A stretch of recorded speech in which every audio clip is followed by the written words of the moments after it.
Willkommen im Tonstudio der Hochschule für Musik Mainz. Es geht auch heute wieder um die goldenen Regeln der Violintechnik. Gibt's denn die? Naja, im Laufe meiner Unterrichtspraxis habe ich doch gemerkt, dass ich immer wieder die gleichen Punkte ansprechen muss. Und deshalb denke ich, es gibt vielleicht schon so etwas wie goldene Regeln.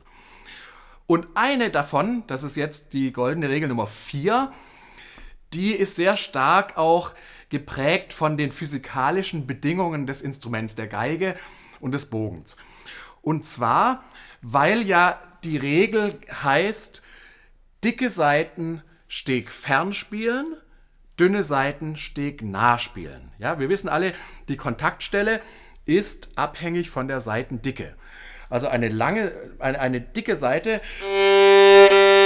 G-Saite, streiche ich eher hier an und die E-Saite ein bisschen näher am Steg. Ja, das ist sagen physikalisches Gesetz, weil sie schwingt dann schöner. Gleichzeitig heißt die Regel aber auch, kurze Saiten Steg näher, lange Saiten Steg fern. Das heißt, wenn ich jetzt auf der G-Saite zum Beispiel einen hohen Ton spiele, dann muss ich selbstverständlich näher an den Steg gehen, als wenn ich die leere Saite spiele. Ja? Das hat besonders wichtige Auswirkungen beim Akkordspiel. Also wenn ich einen Akkord spiele, zum Beispiel Mozart Sonate 454, Eröffnung,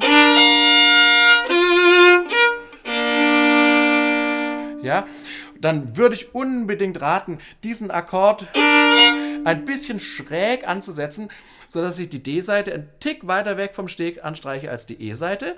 Hat auch den Vorteil, dass ich dann schon an einer Stelle lande, wo ich auf der D-Saite gut weiterspielen kann. Und auch hier wieder bei der dicken G- und D-Seite weiter weg bin vom Steg. Ja? Also dieser leichte Schrägstrich bei Akkorden ist sehr hilfreich für den Klang. Die Regel gilt nicht nur beim Akkordspiel, sondern auch, wenn die Melodie linear ist, also einstimmig, ohne Akkorde. Zum Beispiel H-Moll-Partita. Jetzt würde ich weiter weg vom Steg gehen, dann zum Steg hin zoomen und wieder zurück. Wieder näher und wieder zurück. Wieder zum Steg, Höhepunkt.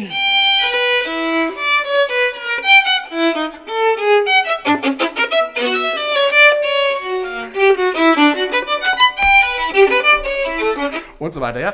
Also die Kontaktstelle richtet sich unbedingt nach der Saitenlänge und nach der Dicke der Saite. Ja. Vielleicht gibt es eine kleine Ausnahme, und zwar dann, wenn ich Akkorde im Umkehrgriff aufsetze. Also ich unterscheide zwischen Ausgangsgriffen, das ist jetzt ein bisschen mathematisch ausgedrückt, also wenn der Finger niedriger Ordnungszahl auf der tiefer klingenden Seite sitzt. Also zum Beispiel, wenn ich so einen Akkord spiele, erster Finger auf der tiefen Seite und die höheren Finger auf den hohen Seiten, das nenne ich Ausgangsgriff.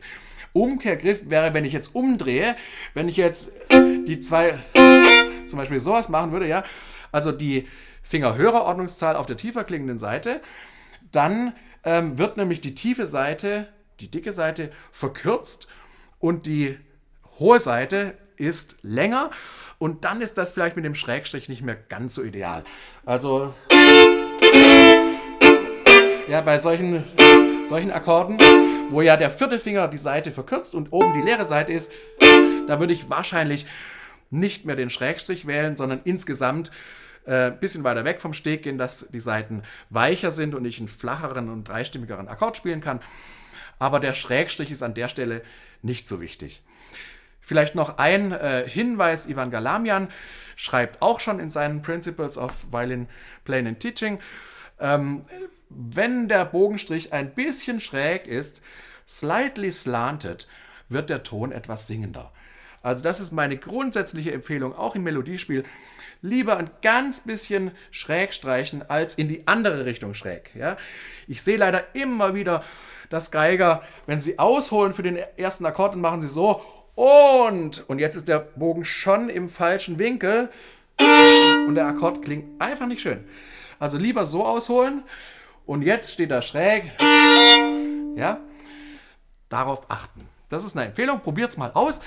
Schaut in eurem Repertoire, wo solche Akkorde sind oder wo man die Melodielinie auch nach der Saitenlänge und Dicke ausrichten kann. Natürlich immer auch die musikalische Linie mit einberechnen und schaut, ob die Regel stimmt.